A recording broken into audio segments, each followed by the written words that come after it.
અવાજ સંભળાય છે ને?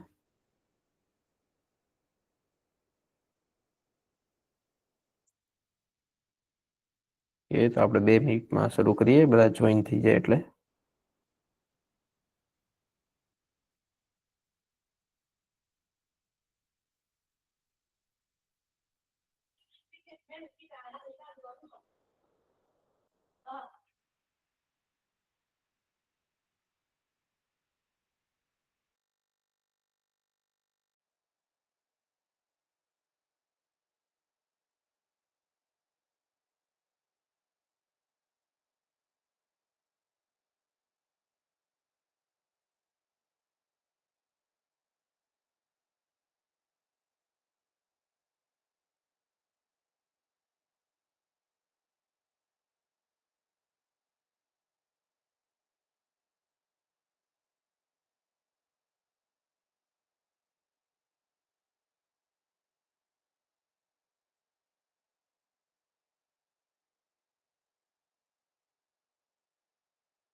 અવાજ પણ સંભળાય છે, તમને સ્ક્રીન ઉપર પણ દેખાય છે, બરોબર ને?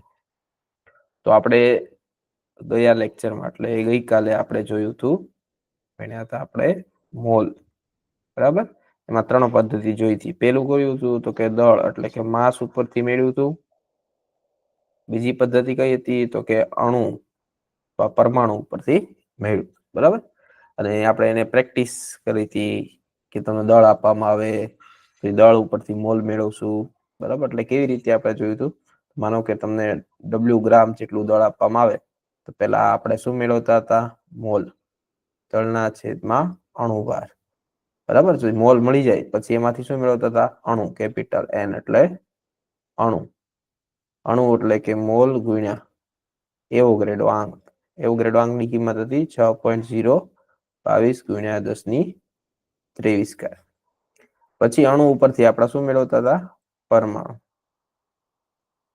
ઓકે, આવી રીતે આપણે દાખલા ગણ્યા હતા. ત્રીજી જે પદ્ધતિ છે એ માત્ર વાયુ માટે છે. આ બધા માટે લાગુ પડે. આ તમે ઘન માટે લાગુ પાડી શકો, આ તમે પ્રવાહી માટે પણ લાગુ પાડી શકો, અને આ તમે વાયુ માટે પણ લાગુ પાડી શકો.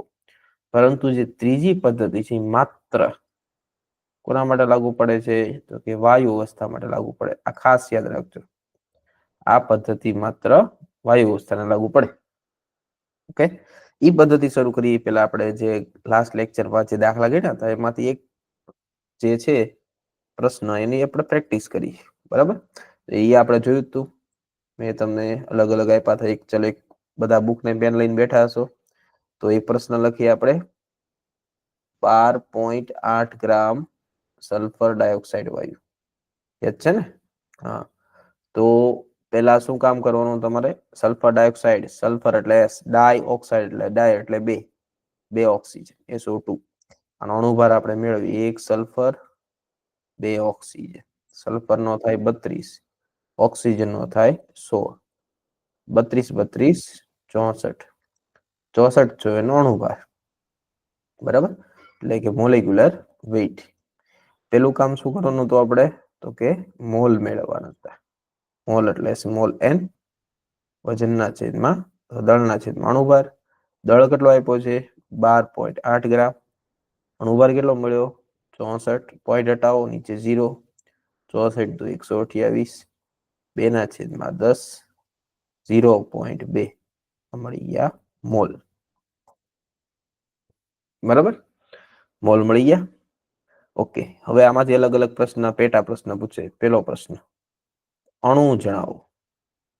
કોના અણુ જણાવવાના છે? સમગ્ર અણુ SO2 ના. તો અણુ એટલે કેપિટલ N. અણુ એટલે મોલ ગુણ્યા એવોગ્રેડો આંક.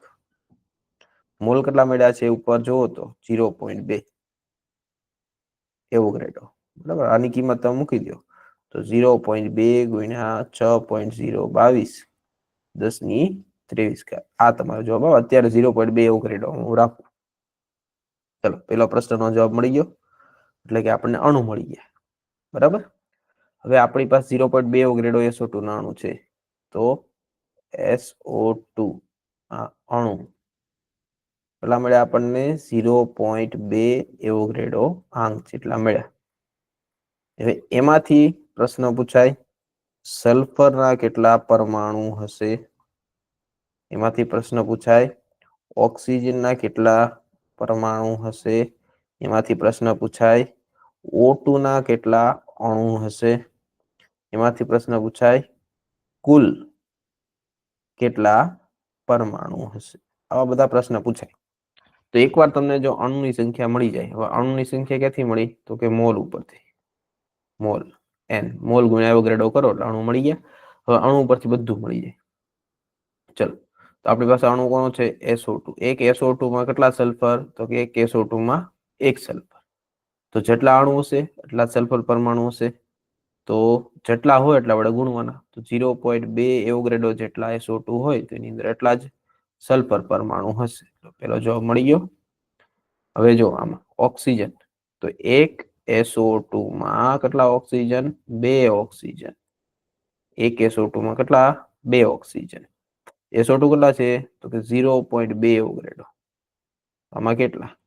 બસ તો 2 વડે ગુણવાનું. 0.2 એવોગ્રેડો 2 વડે ગુણો, 0.4 એવોગ્રેડો જેટલા ઓક્સિજન પરમાણુ થાય. કારણ કે એક SO2 માં 2 ઓક્સિજન રહેલા હોય એટલા માટે. હવે એક SO2 માં કેટલા O2? તો કે એક SO2 માં એક જ O2 હોય ને. જો આ એક O2 આની અંદર હોય, એક. તો 0.2 એવોગ્રેડો જેટલા હોય તો આ પણ કેટલા હોય? તો કે 0.2 એવોગ્રેડો જેટલા O2 ના અણુ. મળી ગયું? બરાબર? 3 જવાબ. કુલ પરમાણુ, તો એક SO2 માં કુલ પરમાણુ કેટલા? તો એક સલ્ફર, એક ઓક્સિજન, બીજો ઓક્સિજન. કુલ કેટલા છે? તો કે 3. 3 વડે ગુણો અણુને, 0.2 એવોગ્રેડો. તો 0.6 એવોગ્રેડો જેટલા કુલ પરમાણુ મળ્યા. બરાબર? તો અહીં સુધી આપણે જોયું હતું ને? હા, બરાબર. તો હવે આપણે જોવાનું છે કે આની અંદર પ્રોટોન, ન્યુટ્રોન અને ઇલેક્ટ્રોન કેટલા હોય. બરાબર? તો લગભગ બધા વિદ્યાર્થીઓને અપરમાણુ કણ વિશે ખબર હશે. અપરમાણુય કણ, એને અંગ્રેજીમાં કહેવાય સબ એટોમિક પાર્ટિકલ. ઉદાહરણ તરીકે પ્રોટોન, ન્યુટ્રોન અને ઇલેક્ટ્રોન. બરાબર? આ ત્રણે કહેવાય અપરમાણુય કણ. તો કઈ રીતે સંખ્યા મેળવવાની હોય? માનો કે હું તમને કાર્બન કહું, આવી રીતે લખ્યું 6 કાર્બન 12. તો આ નીચે હોય એના પરમાણુ ક્રમાંક કહેવાય, એને કહેવાય પ્રોટોનની સંખ્યા. ઉપર જે હોય પરમાણુ દળાંક કહેવાય. બરાબર? પરમાણુ દળાંક એ આવે પ્રોટોન વત્તા ન્યુટ્રોનની સંખ્યા. આમાંથી આ બાદ કરો એટલે તમને મળી જાય ન્યુટ્રોનની સંખ્યા. બાદબાકી કરો એટલે. બરાબર? આવું તમે બીજા ચેપ્ટરમાં ભણ્યા હશો. બરાબર? પરમાણુના બંધારણમાં લગભગ બધા વિદ્યાર્થીને ખબર હશે પ્રોટોન, ન્યુટ્રોન, ઇલેક્ટ્રોન કઈ રીતે મેળવવા. નીચે હોય પ્રોટોન લઈ લેવાના. પરમાણુ ક્રમાંક Z આ દર્શાવે પ્રોટોનની સંખ્યા. પરમાણુ દળાંક છે એ પ્રોટોન વત્તા ન્યુટ્રોનની સંખ્યા. એટલે આ બાદબાકી કરો, પ્રોટોન પ્રોટોન કેન્સલ, વધે શું? ન્યુટ્રોન. બરાબર? હવે પ્રોટોન જેટલા જ ઇલેક્ટ્રોન હોય, ફેર એટલા કે ઇલેક્ટ્રોન ગુમાવે, ઇલેક્ટ્રોન મેળવે. ગુમાવે તો પ્લસ. માનો કે તમારી પાસે એલ્યુમિનિયમ છે તો પરમાણુ ક્રમાંક 13. તો આની અંદર પ્રોટોન કેટલા છે? 13. ઇલેક્ટ્રોન કેટલા છે? 13. પરંતુ જો એલ્યુમિનિયમ છે એ +3 ક્યારે બને? જ્યારે 3 ઇલેક્ટ્રોન ગુમાવે. તો કેટલા થાય? આની અંદર 3 ગુમાવે તો 10. બરાબર? તો ઇલેક્ટ્રોન થઈ જાય 10. ઓકે? તો આવી રીતે ઇલેક્ટ્રોન, પ્રોટોન, ન્યુટ્રોન તમારે મેળવવાના. હવે એ જ વસ્તુ આ દાખલા માટે લાગુ પડે. આ દાખલામાં તમને આપેલું હતું, શું આપેલું હતું? 12.8 ગ્રામ સલ્ફર ડાયોક્સાઇડ. બરાબર? હવે એ દાખલો થોડો અઘરો બનાવી દો. 12.8 ગ્રામ SO2 માં રહેલ પ્રોટોન, ન્યુટ્રોન અને ઇલેક્ટ્રોન જણાવો. જો થઈ ગયો થોડો અઘરો દાખલો. હવે તમારે આની અંદર રહેલા પ્રોટોન, ન્યુટ્રોન અને ઇલેક્ટ્રોન મેળવવાના છે. તો પહેલું કામ આપણે જે કર્યું હતું તે મોલ, વજનના છેદમાં અણુભાર. 12.8 અણુભાર કેટલો છે? 64. જવાબ કેટલો આવ્યો હતો? 2/10 0.2. પછી આવ્યા હતા અણુ, તો કે મોલ ગુણ્યા એવોગાડ્રો આ 0.2 એવોગાડ્રો આ મળી ગયા અણુ. બરાબર. હવે અણુ ઉપરથી જ મેળવવાનું છે. એક અણુ પહેલા આપણે એક અણુ માટે જોઈએ. SO2 ના એક અણુમાં કેટલા પ્રોટોન, કેટલા ન્યુટ્રોન ને કેટલા ઇલેક્ટ્રોન? બરાબર. પછી કાંઈ નહીં, આપણે ખાલી ગુણાકાર કરવાનો છે, નવું કઈ નથી. તો SO2 માં પ્રોટોન કેટલા? તો કે S વત્તા O વત્તા O. Sulphur 16 sulphur 32, 8 sulphur 16, 8 oxygen 16. તો નીચે જે પ્રોટોન દર્શાવે પ્રોટોન, તો કુલ પ્રોટોન આપણને કેટલા મળશે? 16 વત્તા 8 ને 8 16, કેટલા થાય? 32 પ્રોટોન મળી ગયા. આની ઉપર કોઈ જગ્યાએ પ્લસ માઇનસ તો છે નહીં, તો ગુમાવે મેળવેલી. તો પ્રોટોન જેટલા જ ઇલેક્ટ્રોન હશે, તો 32 ઇલેક્ટ્રોન હશે. હવે આવે ન્યુટ્રોન. ન્યુટ્રોન ના બાદબાકી કરવાની, એમાંથી આ બાદ કરો તો આમાં કેટલા વધ્યા? 16, 8, 8. તો ન્યુટ્રોન બરાબર એ પણ મળ્યા તમને 32. તો એનો મતલબ કે એક અણુમાં 32 પ્રોટોન, 32 ઇલેક્ટ્રોન, 32 ન્યુટ્રોન. અણુની સંખ્યા કેટલી છે? 0.2 એવોગાડ્રો. તો 32 ગુણ્યા 0.2 એવોગાડ્રો. આ પણ મળ્યા આપણને 32. કુલ કેટલા હતા? 0.2 એવોગાડ્રો. આ પણ મળ્યા આપણને 32, 0.2 એવોગાડ્રો. તો કુલ તમને કેટલા મળશે? તો અહીંયા મળે 6.4 એવોગાડ્રો. આ બધામાં 6.4 એવોગાડ્રો. બરાબર. તો આ થોડો અઘરો દાખલો થઈ જાય, થોડોક લેન્ધી થઈ જાય, પરંતુ આ દાખલા જે છે એ વધારે મહત્વના છે, ખાસ યાદ રાખજો. બરાબર. યાર, તો શરૂઆત કઈ રીતે કરવાની? પહેલા દળ આપેલું હોય, પછી મોલ, દળના છેદમાં અણુભાર, મોલ પછી અણુ, મોલ ગુણ્યા એવોગાડ્રો. પછી અણુ મળી ગયા, પછી એમાંથી મળે પરમાણુ,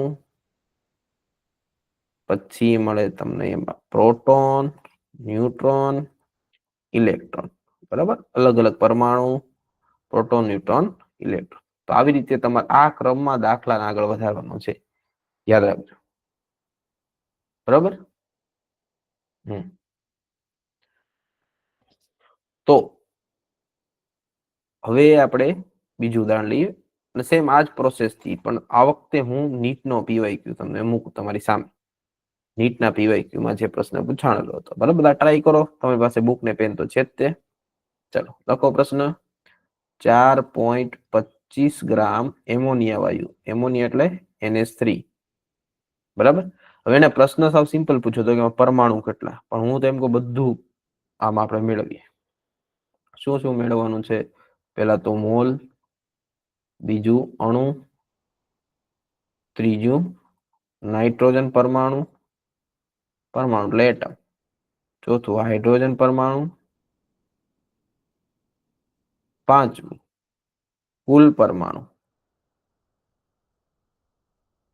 છઠ્ઠું પ્રોટોન, સાતમું ન્યુટ્રોન, આઠમું ઇલેક્ટ્રોન. ચલો આ બધું આપણે મેળવવાનું છે. પ્રશ્નમાં ખાલી તમને એટલું આપેલું છે 4.25 ગ્રામ એમોનિયા વાયુ. હવે ઘન પ્રવાહી વાયુ હોય, આપણને ગ્રામ આપેલા છે, તો ગ્રામ એટલે કે દળ આપ્યું, તો દળ વાળી પદ્ધતિનો ઉપયોગ આપણે કરીશું. શરૂઆત હંમેશા મોલથી કરશું. પેલા આપણે મોલ મેળવશું.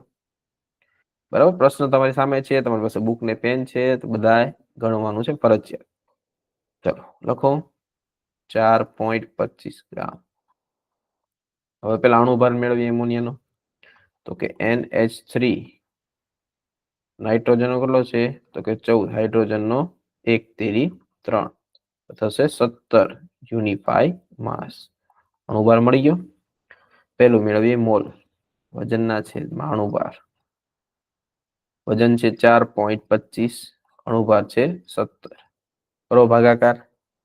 તો 4.25 ના ડબલ કરો કેટલા થાય? તો કે 8.5. 8.5 ના ડબલ કરો 17 થઈ ગયા. બરાબર. તો આ 4.25 છે, આને એમ લખી શકાય 4 ગુણ્યા 4.25. બરાબર. એટલે 17 થાય. 4.25 કેન્સલ, 1/4. મોલ મળી ગયા. 1/4 એટલે 0.25. ચલો પેલો જવાબ મળી ગયો, બધાને મોલ મળી ગયા. બીજો પ્રશ્ન, અણુની સંખ્યા. અણુની સંખ્યા, અણુ એટલે કેપિટલ N, મોલ ગુણ્યા એવોગાડ્રો આંક, મોલ ગુણ્યા એવોગાડ્રો આંક. મોલ કેટલા છે? 0.25 એવોગાડ્રો આંક. આ મળી ગયા અણુ. બીજો જવાબ મળી ગયો. બધા પાસે આન્સર આવવો જોઈએ, બરાબર? ઓકે,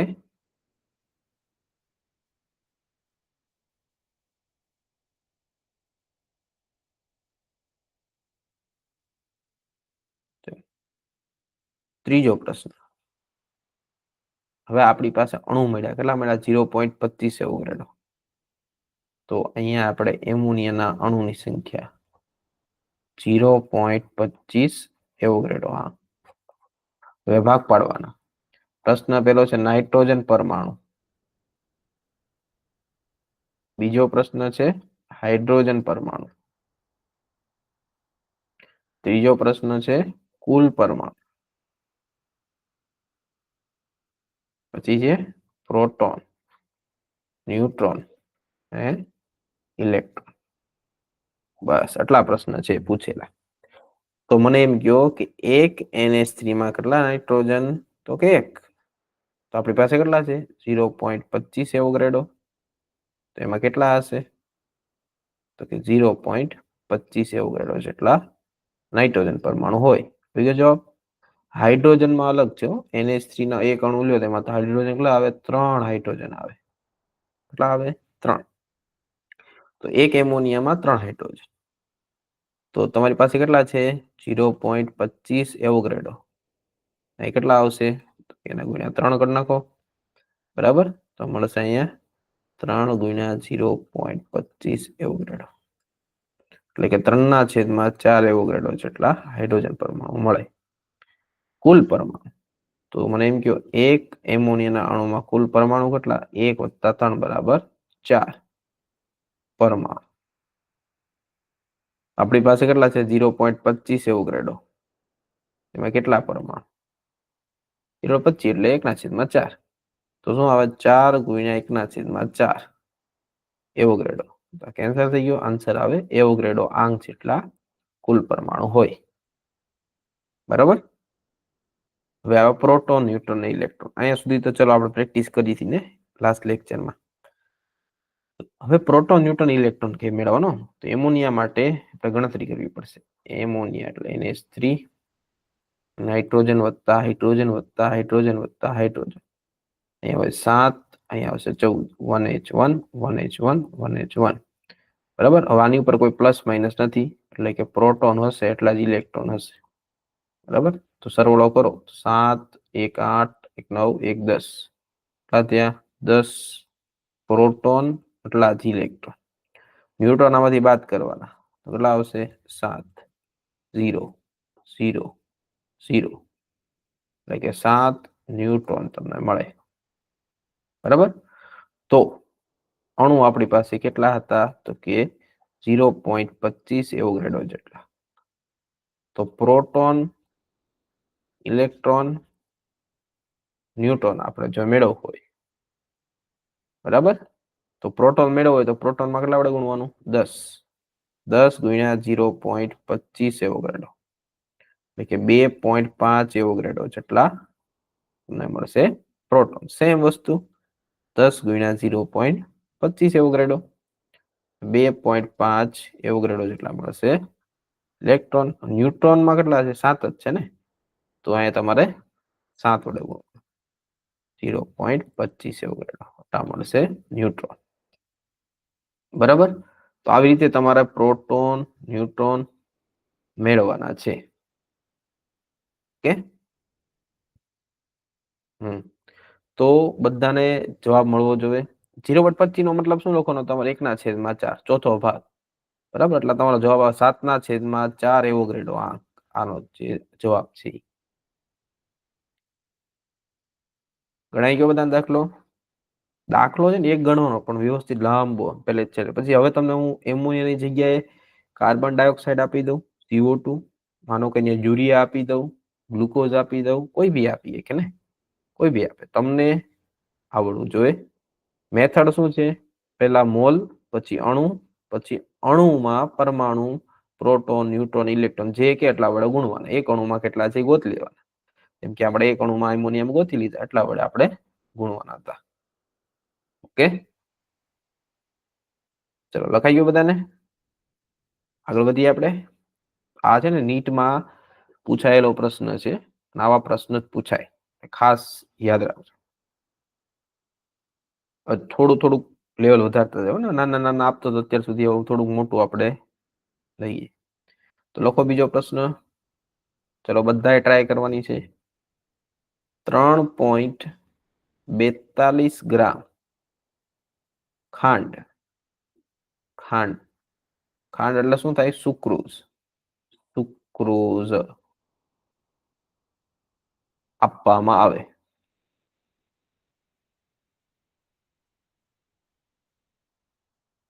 3.42 ગ્રામ ખાંડ એટલે કે સુક્રોઝ આપવામાં આવે તો પહેલો પ્રશ્ન સુક્રોઝના અણુ. બીજો પ્રશ્ન તેમાં રહેલ કાર્બન પરમાણુ. ત્રીજો પ્રશ્ન તેમાં રહેલ ઓક્સિજન પરમાણુ.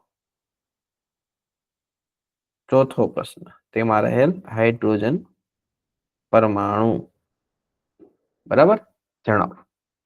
ચાલો બધા મારી પેલા ગણીને રાખજો. બરાબર, તમારે ચેક કરવાનું છે કે હા હું જે આન્સર લાવું છું એ આન્સર તમારો આવી ગયો કે નહીં.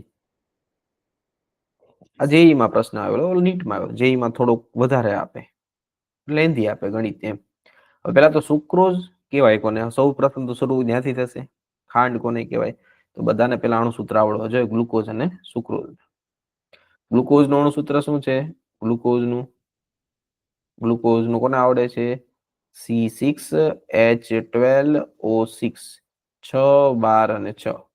જ્યારે સુક્રોઝ એટલે કે ખાંડ, સુક્રોઝ એટલે કે ખાંડ, એમાં આવશે C12H22O11, 12, 22, 11. આ થાય સુક્રોઝ, આ થાય ગ્લુકોઝ. પેલા તો સૂત્ર યાદ હોવું જોઈએ, ફરજિયાત બધાને આવડવું જોઈએ. કારણ કે તમારે લગભગ તમે બી ગ્રુપના વિદ્યાર્થી હોય, મેજોરિટી તમારા બાયોમોલેક્યુલ આવે, બરાબર, શર્કરા આવે ને, એની અંદર તમારે સુક્રોઝ આવે, ગ્લુકોઝ આવે, સ્ટેચ્યુસ આવે, સેલોબાયોસ આવે, રેવિનોસ આવે, ઘણા બધા આવે. સ્ટાર્ચ, શર્કરા, ફોસ્ફેટ, ફોસ્ફોડાયસ્ટર, ઘણું બધું તમારે આવે. તો બાયોલોજીમાં બી છે, આમાં બી છે, અને બંનેને કોમન ચેપ્ટર છે. આપણે પણ આવશે ધોરણ 12માં. આપણા બંધારણ આવશે, એના પુરાવા આવશે. અત્યારથી વ્યવસ્થિત ધ્યાન આપજો બાયોલોજીમાં, એટલે કેમેસ્ટ્રીમાં વાંધો નહીં આવે. તો અણુસૂત્ર બધાને આવડે છે. તો આ અણુસૂત્રનો ઉપયોગ કરવાનો છે. તો આ અણુસૂત્ર પરથી તો પેલા આનો અણુભાર મેળવો. અણુભાર ખૂબ મોટો થશે ને. C12H22O11 એટલે કે 12 કાર્બન. એક કાર્બન કેટલો થાય? 12. હાઇડ્રોજન નો 1, ઓક્સિજન નો 16. 12 ગુણ્યા 12 વત્તા અહીંયા 22, હાઇડ્રોજન નો 1, 16, આગલા છે 11. બરાબર, તો કરો ગુણાકાર. આનો થશે 144, 12 નો વર્ગ. આ થશે 22 એકા 22, 16 ગુણ્યા 11. આનો કે 16 ને 11 નથી આવડતા. 16 દાન 160 થાય ને. 160 માં પાછા 16 ઉમેરી દો. 160 માં 16 ઉમેરી દો. કેટલા થઈ જાય? 176. કરો સરવાળો, થશે 342 યુનિફાઈ માસ. ચલો બધા પાસે અણુભાર મળી ગયો. બરાબર, 342 એનો અણુભાર થાય છે. બધા યાદ રાખવાનો છે.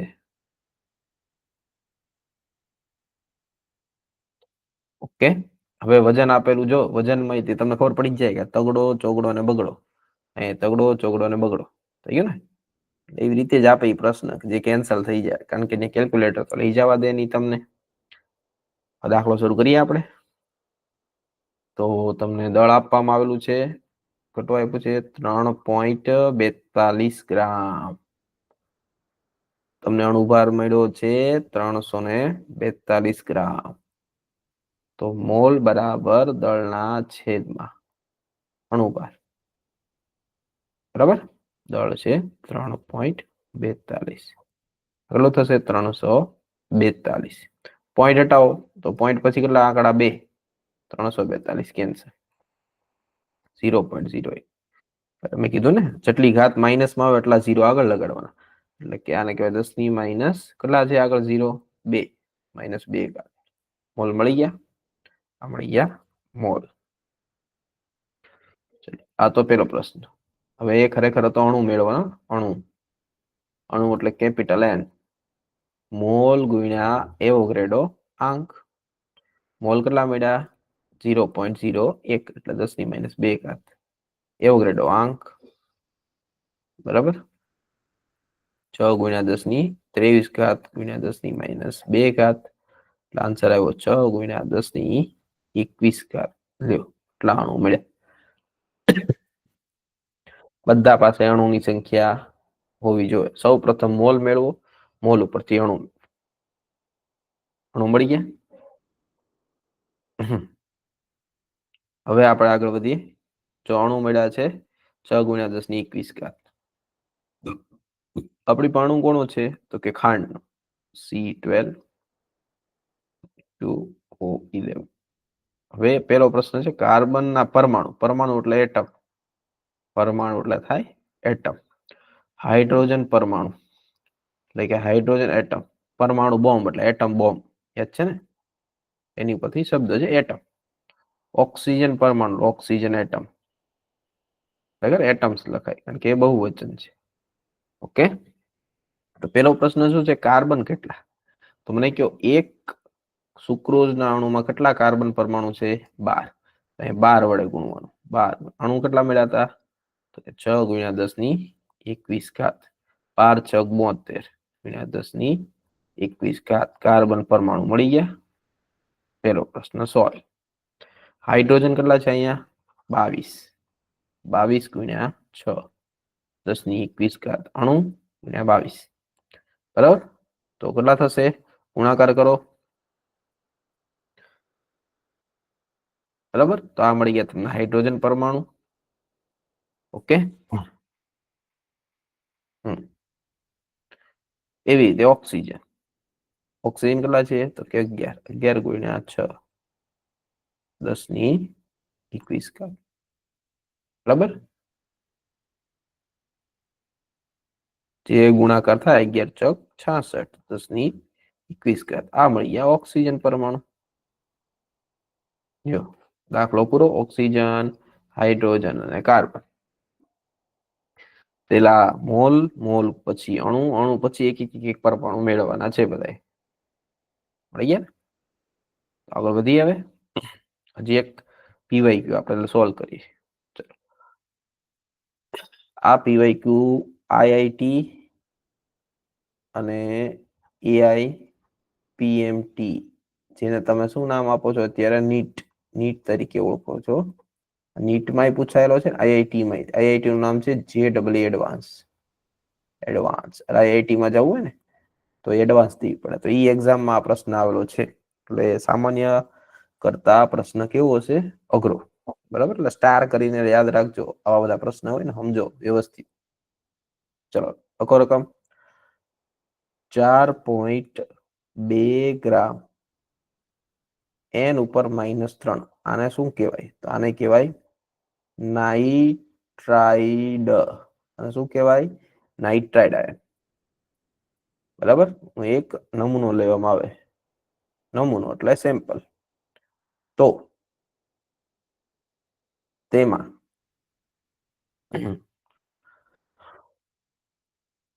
પેલો પ્રશ્ન N-3 ના આયનની સંખ્યા. આયનો જણાવો. અણુ અણુ પરમાણુ પરમાણુ. બરાબર બાકી આને કહેવાય આયન. બીજો પ્રશ્ન કુલ ઇલેક્ટ્રોન જણાવો. ત્રીજો પ્રશ્ન કુલ પ્રોટોન જણાવો. એ ભલે પૂછે હું તમને 3 પૂછી લઉં. 3 વસ્તુ આપણે મેળવવાની છે. હવે આ જે છે ને આનું નામ હું કેવી રીતે નાઇટ્રાઇડ યાદ રાખું? તમે ધોરણ 11 માં છો એટલે બહુ અઘરું છે નામ યાદ રાખવું. તો એક તમને સિમ્પલ ટિક શીખવાડી દઉં. બરાબર કે જો કોઈ માનો કે તત્વ લઈ લો, કોઈ પી વિભાગનો તત્વ લઈ લો. પી વિભાગ આઉટ કોષ્ટક ભણ્યા ને? બરાબર boron, aluminium, gallium, indium, thallium, carbon, silicon, germanium, tin, lead. બરાબર. ના phosphorus, arsenic, antimony, bismuth, oxygen, sulphur, selenium, tellurium, polonium. પછી આવશે fluorine, chlorine, bromine, iodine, astatine. નિષ્ક્રિય વાયુ નથી લખતો. બરાબર. તો આ બધા છે ઋણ વાળા હોય. હવે જો આ છે ને એને કહેવાય 13મો સમૂહ, આને કહેવાય 14મો સમૂહ. નાઇટ્રોજન ફેમિલી એટલે 15મો, આને કહેવાય 16, આને કહેવાય 17.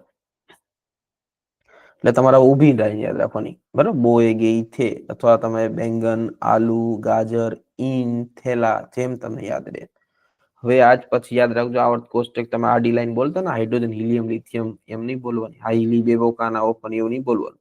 ઊભી લાઈન યાદ રાખવાની. સમૂહ બોએગેઇથે, કાસી, જમેટીલે, ના ફોસ્ફરસ, આર્સેન, ટી, બિસ્મથ, ઓસી, ટેપો, fluorine, chlorine, bromine, iodine, astatine, helium, નિવાર્ગોન, કીટોન, સેનોન, રેડોન. એવી રીતે.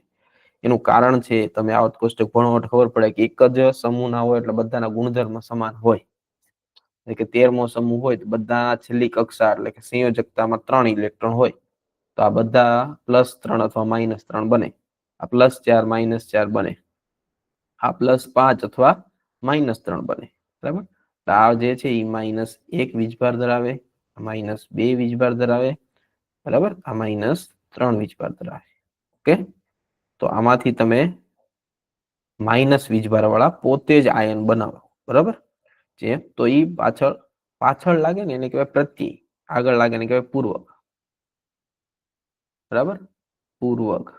તો એ નામની ક્યાં લાગે? આગળ. પ્રત્યય નામની ક્યાં લાગે? પાછળ. અંગ્રેજીમાં પ્રત્યય એટલે સફિક્સ કહેવાય એને. સફિક્સ. પૂર્વક એટલે પ્રિફિક્સ. પૂર્વકને શું કહેવાય? પ્રિફિક્સ.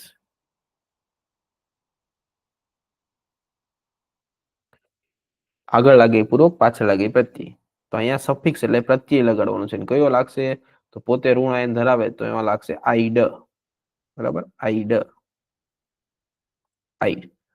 એક લઈ લો એટલે તમને સમજાઈ જાય. આ લાઈન વાળા બધા -3, નાઇટ્રોજન ઉપર -3. તો આને શું કહેવાય? નાઇટ્રોજન. પાછળ આઈડ લગાડો. આને કહેવાય નાઇટ્રાઇડ. હવે ફોસ્ફરસ લ્યો તો એમાં -3 જ છે કારણ કે એક લાઈનમાં છે. એને કહેવાય ફોસ્ફાઇડ. એવી રીતે આર્સેનિક લઈ લો, એમાં -3 તો એને કહેવાય આર્સેનાઇડ. થઈ ગયું? આવી રીતે આ સમૂહ છે. તો આ -2 વાળા છે. આવડા 16મા સમૂહ વાળા, કારણ કે 6 ઇલેક્ટ્રોન હોય, 2 મેળવે, 8 જોવે, કારણ કે અષ્ટક રચના પૂર્ણ કરવી હોય ને. તો એવી રીતે ઓક્સિજન છે તો -2, તો એને શું કહેવાય? ઓક્સાઇડ. બરાબર. આગળના પેજમાં લખો ઓક્સિજન, સલ્ફર, સિલિનિયમ. તો ઓક્સિજન જ્યારે -2 બનાવે તો એને કહેવાય ઓક્સાઇડ. શું કહેવાય? ઓક્સાઇડ. સલ્ફર શું બનાવે? -2, તો એને કહેવાય સલ્ફાઇડ. ડ લાગે, ટ નો લાગે. ટ એટલે તો કે એની ઓક્સિજન જોડેલું હોય તો ટ લાગે. તો સેલ્યુરિયમ તો એ -2 તો સેલેનાઇડ.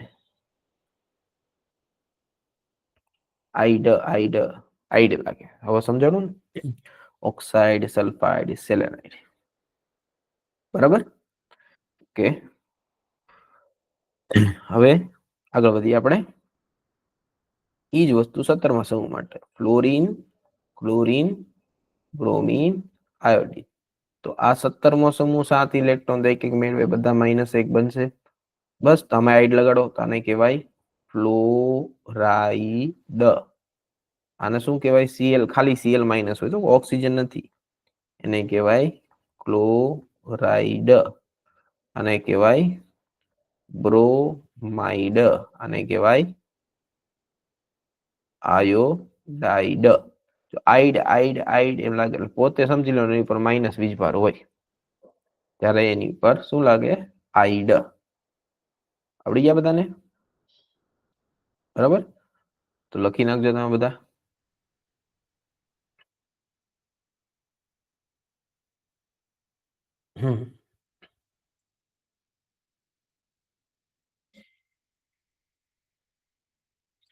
ઘણાને પ્રશ્ન થશે, સર આની અંદર ઓક્સિજન વાળા હોય તો હા એવાય આવે છે, પણ પેલા તો એક વસ્તુ યાદ રાખજો, જો પોતે જ ઋણ આયન વાળા હોય તો એની પાછળ આઈડ લગાડી દેવા.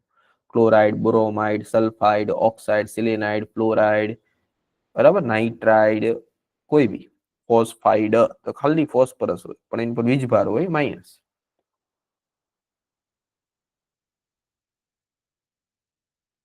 કે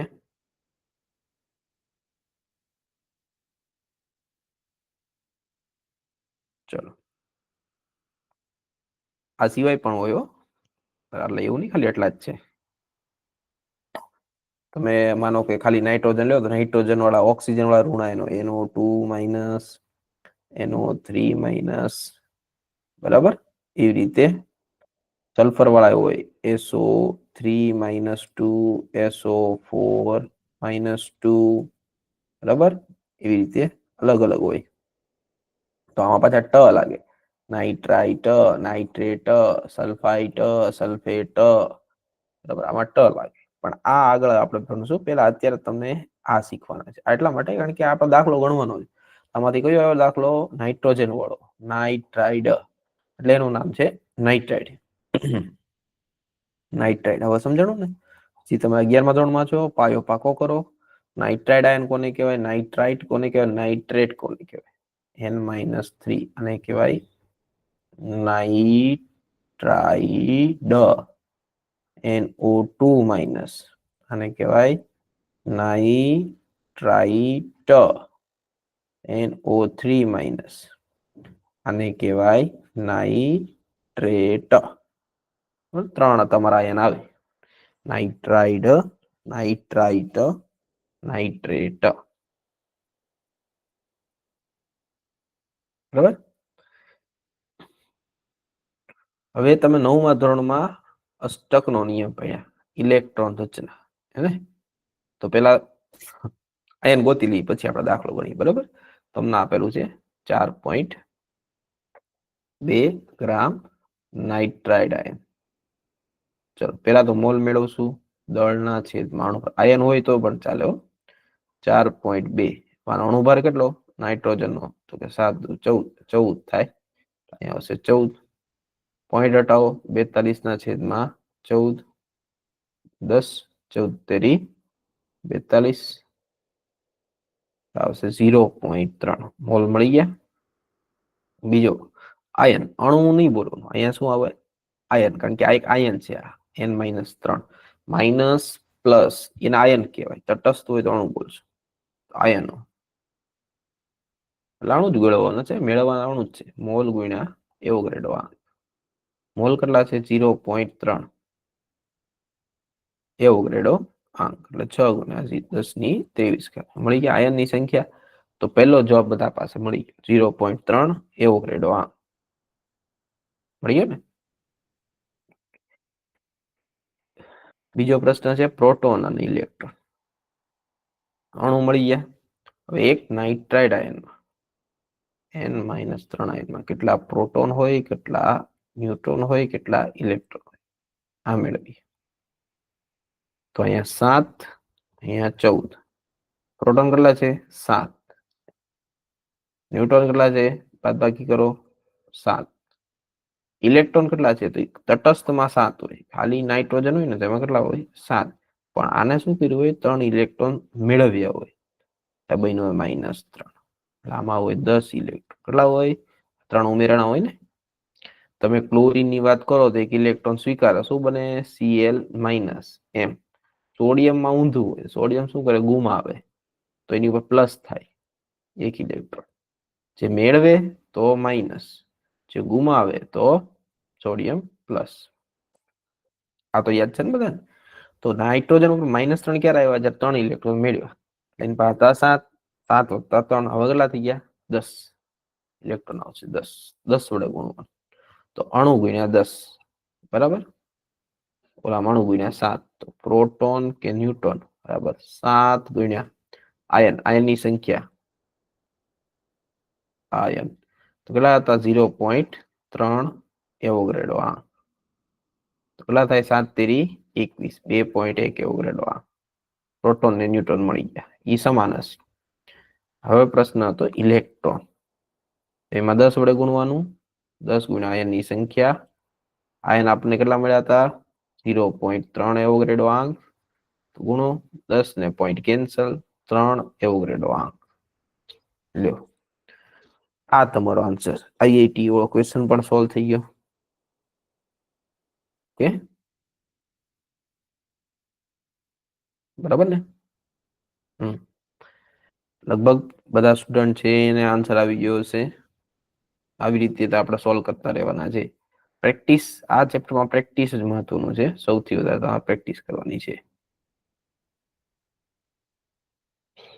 ચલો 2-3 પ્રશ્ન હું તમને લખી દઉં છું, તમે પ્રેક્ટિસ કરો જાતે. પ્રશ્ન અહીં જ છે બધા. શું મેળવવાનું છે? પ્રશ્ન ઈ જ છે. પેલા શું મેળવવાનું છે? મોલ, મોલ પછી અણુ, અણુ પછી પરમાણુ, પરમાણુ પછી પ્રોટોન, ન્यूट्रॉन અને ઇલેક્ટ્રોન. બરાબર? આ બધું મેળવવાનું, આટલું મેળવવાનું છે. પ્રશ્ન હું લખી દઉં છું. પેલો આપું છું 0.6 ગ્રામ કાર્બન. બીજો પ્રશ્ન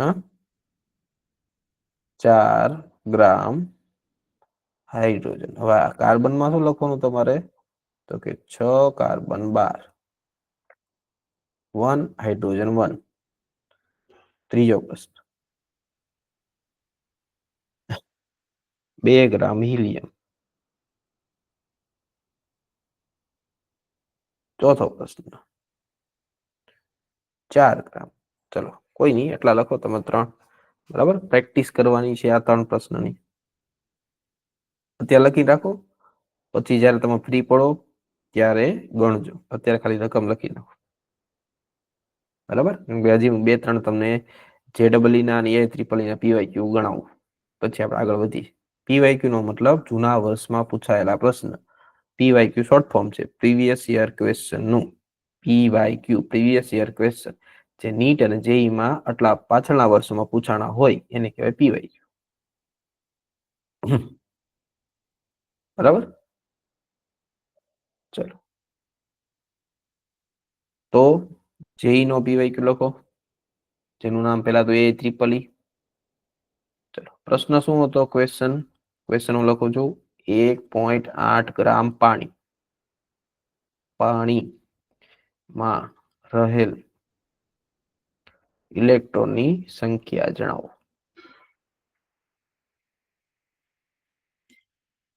હવે તમારા હાથમાં હું 1.8 ગ્રામ પાણી આપી દઉં, હું એમ કહું આમાં કેટલા ઇલેક્ટ્રોન છે, તોય તમે ગણી શકો. બોલો તમને કેટલું પાણી આપ્યું છે? 1.8 ગ્રામ. વજન કરી તમે એક્ઝેક્ટ કહી શકો આ પાણીમાં આટલા ઇલેક્ટ્રોન, આટલા પ્રોટોન, આટલા ન્यूट्रॉन, અથવા આટલા અણુ, આટલા પરમાણુ, આટલા ઓક્સિજન, આટલા હાઇડ્રોજન, બધું હવે તમને આવડવું જોઈએ. ટ્રાય કરો તમે, મારી પેલા ગણી નાખો ફટાફટ. પેલા શું કરવાનું? તો કે આ દળ આપેલું છે, પેલા મોલ મેળવવાના, વજનના છેદમાં અણુભાર. 1.8 પાણીનો અણુભાર મેળવો તો H2O, 2 હાઇડ્રોજન 1 ઓક્સિજન, હાઇડ્રોજન નો 1, ઓક્સિજન નો 16, 16 ને 2 18 યુનિફાઈ માસ. આવશે 18. જો આવી રીતે આપે વ્યવસ્થિત કેન્સલ થઈ જાય એવું. પોઈન્ટ હટાવો, છેદમાં આવશે 10, કેન્સલ 0.1. મોલ મળી ગયા. ઓકે. હવે શું મેળવવાનું છે આપણે? ઇલેક્ટ્રોન. તો પેલા અણુ મેળવી, N એટલે કે પાણીના કુલ અણુ. તો કે મોલ ગુણ્યા એવોગાડ્રો 0.1 એવોગાડ્રો 0.1 એવોગાડ્રો આ મળી ગયા મોલ અણુ. હવે મને કયો એક પાણીના અણુમાં કેટલા ઇલેક્ટ્રોન? પછી આપણે ખાલી ગુણશું અણુ વડે. બરાબર? એક પાણીનો અણુ એટલે H2O. એક પાણીના અણુમાં ઇલેક્ટ્રોન કેટલા હોય? તો H વત્તા O એટલે H2O થાય. Hydrogen 1H1, 1H1, 8 oxygen 16. હવે આ બનાવતા આવડી જવું જોઈએ. ન આવડતું હોય તો તમે ચેપ્ટર નંબર 2 પરમાણુનું બંધારણ છે એ કાઢો, એની અંદર બધા આવા તત્વ સંજ્ઞા હશે. યાદ રાખો પરમાણુ ક્રમાંક ને પરમાણુ દળાંક. બરોબર. હવે આની ઉપર પ્લસ માઇનસ તો છે નહીં, તો જેટલા પ્રોટોન એટલા જ ઇલેક્ટ્રોન, પ્રોટોન જેટલા જ ઇલેક્ટ્રોન, બે સમાન. 1 + 1 + 8 કેટલા થયા? તો કે 10. તો એક પાણીના અણુમાં 10 ઇલેક્ટ્રોન હોય. એક પાણીના અણુમાં કેટલા હોય? 10 ઇલેક્ટ્રોન હોય. અણુ કેટલા મળ્યા આપણને? અણુ કેટલા મળ્યા એટલા? બસ તો આના ગુણ્યા 10 કરી દેવાનું. ઇલેક્ટ્રોન બરાબર 10 ગુણ્યા પાણીના અણુની સંખ્યા. તો 10 પાણીના અણુ કેટલા? 0.1. 0.1 અને 10 કેન્સલ. 0.1 એટલે 1/10. 10 10 ઉડી ગયા. તો એવોગાડ્રો જેટલા ઇલેક્ટ્રોન રહેલા હોય. આ આવી ગયો તમારો જવાબ. ઓપ્શન આપેલા હોય, ચેક કરી લેવાનું. આન્સર આ જશે. એવોગાડ્રો આંક જેટલા અણુ. Na એટલે એવોગાડ્રો. એવોગાડ્રો આંક એટલે 6.022 × 1023.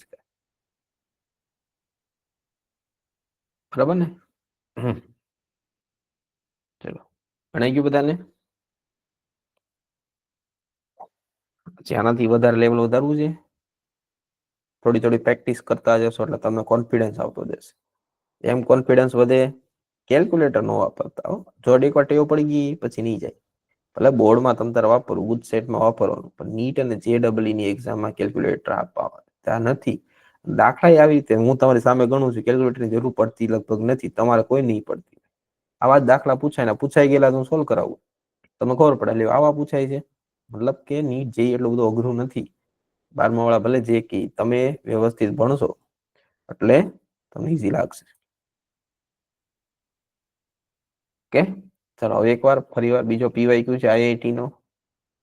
બરાબર.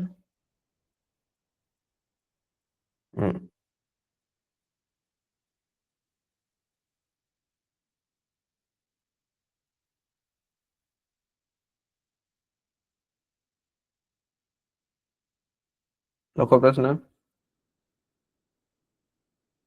1 કિલોગ્રામ, 1 કિલોગ્રામ નમૂનામાં રહેલા મોલ ઇલેક્ટ્રોન જણાવો. શું મેળવવાનું છે? Mall electron. ઇલેક્ટ્રોન નહીં, શું જણાવવાનું છે? Mall electron. 1 કિલોગ્રામ નમૂનામાં રહેલા મોલ્સ ઇલેક્ટ્રોન. તમે કહો સર આમાં કેમ ખબર પડે? આમાં તમે નામ તો આપ્યું નથી એટલે નામની જરૂર છે નહીં. નામની જરૂર નથી. બરાબર. માનો કે 1 કિલોગ્રામ હોય તો કેટલા? એમ કે છે કે 1 કિલોગ્રામ વજન જે છે એ બધું ઇલેક્ટ્રોન છે માની લો. તો 1 કિલોગ્રામ વજનમાં કેટલા મોલ ઇલેક્ટ્રોન સમાઈ શકે? તો આપણે ઊંધું વિચારવાનું કે 1 ઇલેક્ટ્રોન જે છે એનું દળ કેટલું છે. એ તમને યાદ હોવું જોઈએ તો દાખલો શરૂ થાય. તો કે 9.109 × 10⁻31 કિલોગ્રામ. તો કેટલા ઇલેક્ટ્રોન નું દળ 1 કિલોગ્રામ થાય? એને 1 કિલોગ્રામ આપ્યો ને, તો પેલા ઇલેક્ટ્રોનની સંખ્યા મળી જાય તમને.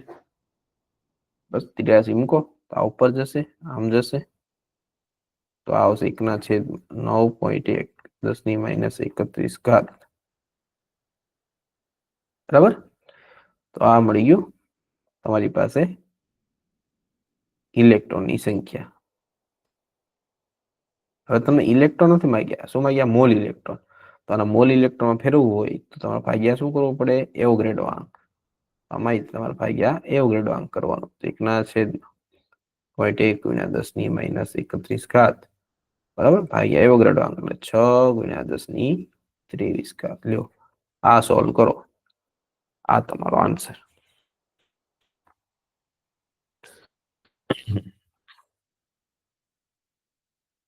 બરાબર. 4 ઓપ્શન આપેલા હશે એમાં તમારે સિલેક્ટ કરવાના છે. એમાં બીજું કઈ અઘરું તો છે નહીં.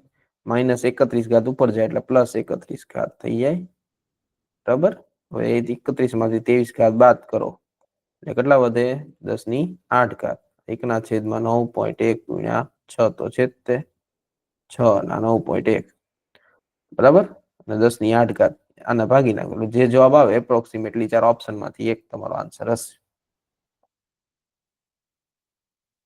બરાબર ને? ઓકે, તો આવી રીતે તમારે દાખલા ગણવાના છે બધાએ.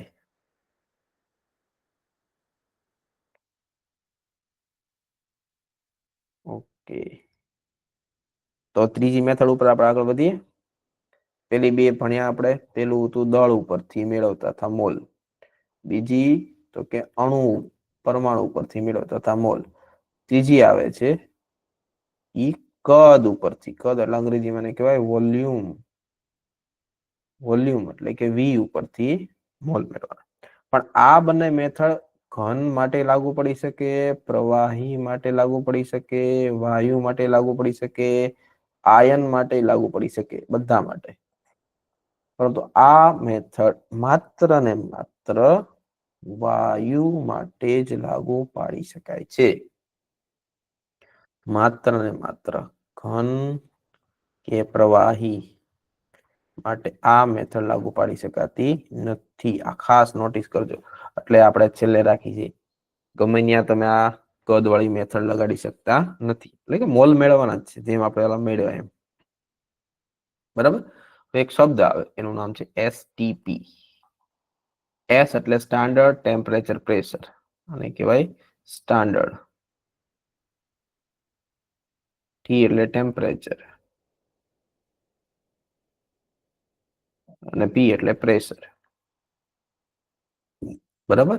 સ્ટાન્ડર્ડ ટેમ્પરેચર અને પ્રેશર.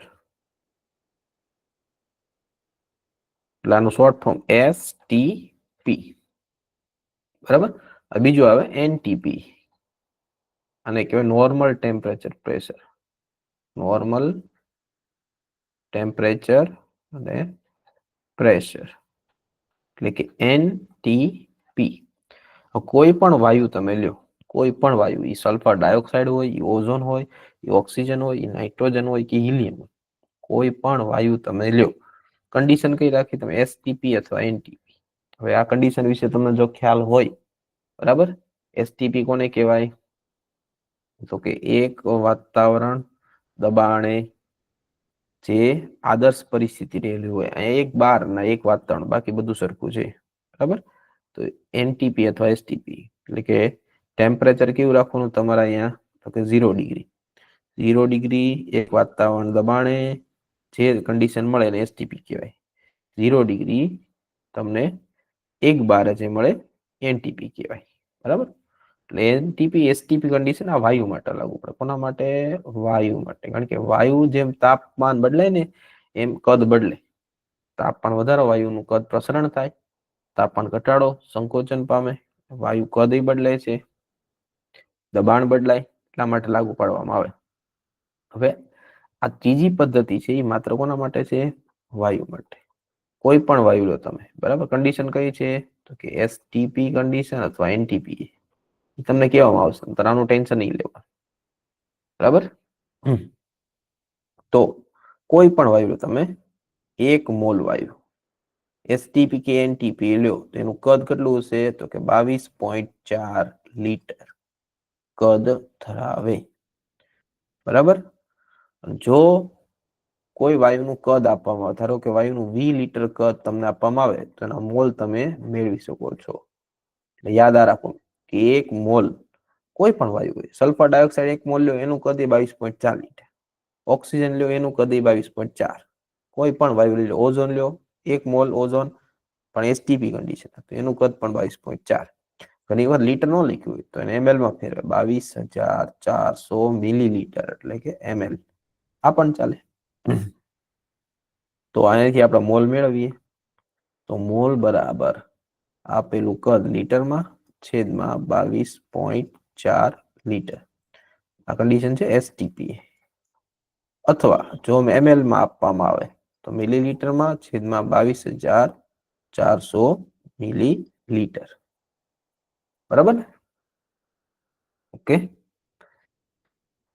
તો ત્રીજું સૂત્ર મળી ગયું આપણને, કદના છેદમાં 22.4. એસટીપી અથવા એનટીપી કન્ડિશન. તો કદના છેદમાં 22,400. એસટીપી અથવા એનટીપી કન્ડિશન. ઓકે, તો યાદ રાખજો હું 0 ડિગ્રી સેલ્સિયસ બોલું છું. ટેમ્પરેચર હું બોલું 0 ડિગ્રી સેલ્સિયસ, એનો મતલબ કેલ્વિનમાં કેટલો 273.15 કેલ્વિન. બરાબર, આદર્શ પરિસ્થિતિ છે આની વાત કરું છું, એસટીપી કન્ડિશન. ઓકે, હવે કોઈ બી વાયુ હોય, હવે થોડુંક તમને કદ માટે એક માપક્રમ સમજાવી દઉં. 1 લિટર બરાબર થશે 1000 મિલીલીટર. આ તો બધાને આવડે છે ને, 1000 ml બરાબર 1 લિટર થાય. શું તમારે યાદ રાખવું, સમજવાનું ઈ તો એક સંખ્યા રેખા આવે આવી રીતે માપનની. બરાબર, તો અહીંયા મીટર આવે, પછી આવે ડેસીમીટર, પછી આવે સેન્ટીમીટર, પછી આવે મિલીમીટર, પછી આવે માઇક્રોમીટર, પછી આવે નેનોમીટર, પછી આવે પાઇકોમીટર, પછી ફર્મીમીટર. બરાબર, એવી રીતે આ મીટર. બરાબર, પછી આવે ડેકામીટર, પછી આવે હેક્ટોમીટર, પછી આવે કિલોમીટર, પછી આવે ગીગામીટર, ટેરામીટર, પેટામીટર, આ ઉપર જાય. એટલે અહીંયા 10⁻1 10⁻2 મીટર એમ લખાય. 1 સેન્ટીમીટર 10⁻2, 10⁻3. બરાબર, તો 1 મિલીમીટર એટલે 10⁻3 મીટર. માઇક્રો એટલે 10⁻6, નેનો એટલે 10⁻9, પાઇકો એટલે 10⁻12. એવી રીતે આ છે એ માપક્રમ મોટો છે. 10 મીટર એટલે 1 ડેકામીટર, 100 મીટર એટલે 1 હેક્ટોમીટર, 1000 એટલે 10⁻3 એટલે 1 કિલોમીટર, 1000 મીટર એટલે શું થાય 1 કિલોમીટર. આ બધાને યાદ હશે કે આ પ્રચલિત છે ને, સેન્ટીમીટર, કિલોમીટર, મિલીમીટર. ગીગા એટલે 10⁶, ટેરા એટલે 10⁹ મીટર. બરાબર, આમ જાય વધારવાનું, આમ જાય એમ ઘટાડવાનું. બરાબર, તમારા પાઠ્યપુસ્તકમાં છે, ફિઝિક્સમાં છે, આમાં બી છે. તો આ માપક્રમ છે એ તમારા મગજમાં હોવો જોઈએ. સૂત્ર ખાલી યાદ રાખો, ડેસી, સેન્ટી, મિલી, માઇક્રો, નેનો, પાઇકો, ફર્મી, એટો, સેટો, યોટો. ઉપર જાઓ ડે, હે, કી, મે, ગઈ, ટે, પે, એ. એવી રીતે યાદ રાખો. જો તમને આ યાદ રહી જાય પછી તમને આમાં રૂપાંતર કરતા આવડવું જોઈએ. નાના પ્રશ્ન કેવા પૂછાય? હું એમ કહું 1 સેન્ટીમીટર બરાબર ખાલી જગ્યા કિલોમીટર. ઘણો હાલ 1 સેન્ટીમીટર એટલે કેટલા કિલોમીટર થાય? આવો જવાબ. તો તમારે શું કરવાનું છે? તો તમારે જે સંખ્યા રેખા જોઈએ ને એમાં જોવાનું 1 સેન્ટીમીટર એટલે કેટલા મીટર હતું? 10⁻2. અને 1 કિલોમીટર એટલે કેટલું હતું? તો કે 10⁻3. બસ. તો ડાબી બાજુ હોય ને એને અંશમાં મૂકવાનું, જમણી બાજુ એને છેદ. એટલે તમારો જવાબ આવી ગયો. બસ, બહુ વધારે વિચારવાનું નહીં, લાંબુ લાંબુ નહીં કરવાનું. ફરી વાર કહું છું, ડાબી બાજુને અંશમાં મૂકવા અને છેદમાં મૂકવા. 1 સેન્ટીમીટર એટલે કેટલું થાય? 10⁻2. અને 1 કિલોમીટર 10⁻3. બાકી બધું આમનું રહેવા દો. બરાબર, 3 ઉપર જાય કેવી થાય? -2 -3. આન્સર આવશે 10⁻5 કિલોમીટર. જો આ તમારો જવાબ. સાવ ઈઝી છે મેથડ. બરાબર ને? આવડશે બધાને? ટ્રાય કરો તમે જાતે. ચલો, તો 1 કિલોમીટર બરાબર ખાલી જગ્યા માઇક્રોમીટર. ગણો તો 1 કિલોમીટર બરાબર ખાલી જગ્યા માઇક્રોમીટર.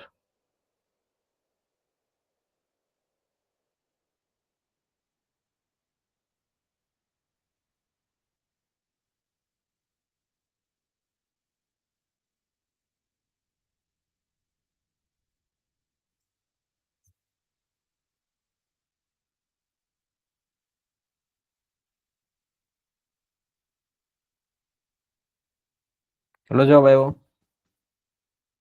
તો કે 1 કિલોમીટર એટલે કેટલા મીટર થાય? તો કે 1000 અથવા 10⁻3 લખી નાખો. અને 1 માઇક્રોમીટર એટલે કેટલા થાય? -6. બસ આ બે કિંમત મૂકી દો, અને અંશમાં મૂકો અને છેદમાં 10⁻³ 10⁻⁶ માઇક્રોમીટર. ઉપર જાય તો માઇનસ માઇનસ પ્લસ થાય. 6 ને 3 9 10⁹ માઇક્રોમીટર. આ તમારો જવાબ. જેને જેને 10⁹ આવ્યો એનો સાચો. હું આવ્યો સમજી લેવાનું કે આપણે આ યાદ રાખવાની જરૂર છે. રૂલ એક જ છે, ડાબી બાજુ એને અંશમાં મૂકો, જમણી બાજુ એને છેદમાં મૂકો. આ યાદ હોવું જોઈએ ને. એ આખી લાઈન યાદ રાખવાની. ડેસી, સેન્ટી, મિલી, માઇક્રો, નેનો, પાઇકો, ફેમ્ટો, એટો, ઝેટો, યોટો. ઉપર જાઓ, ડે, હે, કી, મે, ગી, ટે, પે, એ. બરાબર ને? એમ આવડશે બધાને? હા. તો આ તો હજી મેં તમને 2D વાળા કીધા. 3D વાળા આવશે આવા. બરાબર? પ્રેક્ટિસ જરૂરી છે ને. મહત્વનું શું છે? પ્રેક્ટિસ. જેટલી વધારે પ્રેક્ટિસ કરશો એટલું વધારે તમને સમજાશે. બરાબર? તો આજે મેં તમને મોલ મેળવવાની પદ્ધતિ શીખવાડી છે. બરાબર? એના પ્રશ્ન આપણે થોડા સોલ્વ કર્યા છે. તમારી પાસે એનસીઆરટી હોય, તમારી પાસે નીટ, જેઈની પીવાયક્યુ બુક હોય, જૂના વર્ષમાં પૂછાણા હોય તો એ લઈને પરચેસ કરીને રાખજો. આજથી જ આપણે ગણવા મળી પેલા ચેપ્ટર થી તે જ્યારે આપણે પૂરું કરીએ ત્યાં સુધીમાં આપણી પાસે બધું કમ્પ્લીટ સોલ્વ કરેલું હોવું જોઈએ. બરાબર? કે તો હવે કાલે તમારે બીજા સબ્જેક્ટનું લેક્ચર આવશે. મારો સેશન છે એ તમારે આવતા સોમવારે ફરી વખત આવશે. દર સોમવારે અને મંગળવારે મારો લેક્ચર આવશે 3 વાગે. બરાબર? કેમેસ્ટ્રીનો સેશન યાદ રાખજો, સોમવારે અને મંગળવારે 3 વાગે. હજી નો શરૂઆત છે એટલે હું 1-1 કલાક લઈશ. આગળ ધીરે ધીરે વધારીશ. 1.5 કલાકનો લેક્ચર આપણો રહેશે. ઓકે? તો બધા ક્લાસ નોટ વ્યવસ્થિત બનાવજો, પ્રેક્ટિસ કરજો, સોલ્વ કરજો. મળીએ આપણે નેક્સ્ટ લેક્ચરમાં. Thank you.